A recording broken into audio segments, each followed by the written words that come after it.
Il-Kumitat tal-Kontroll tal-Budget tal-Unjoni Ewropea ivvota favur in-nomina tal-Leo Brincat għall-Qorti Ewropea tal-Awdituri.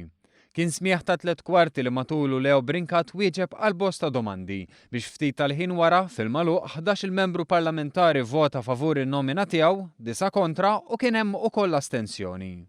Membri tal-Kumitat irrikonoxxew l-esperjenza ta' Leo Brincat fil-qasam finanzjarju xi ħaġa li ddiskrivew bħala utli ferm għall-Qorti Ewropea tal-Awdituri.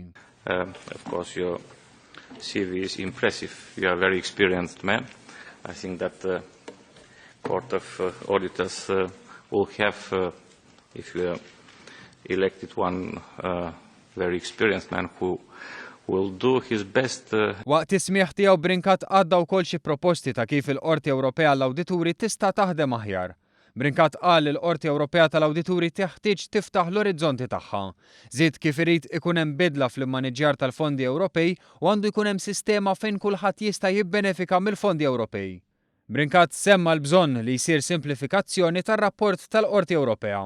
Ħsieb li niżel tajjeb ukoll fost membri tal-Kumitat. The issue of simplification is very important because I think that if there is no simplification, not only will one have more duplication of work, not only will it be conducive to more inefficiencies, but when you have over-bureaucracy, you can actually be creating a new space even for increased corruption in any country, under any institution.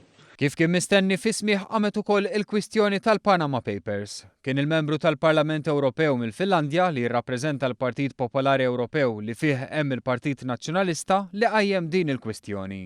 Saħansitra Simon Busuttil baqa' jipprova jimmina l-kandidatura sal-aħħar fejn ftit qabel il-vot qal li fl-aħħar mill-aħħar Leo Brincat appoġġja l-Konrad Mizzi. Busuttil tweetja "That's the bottom line".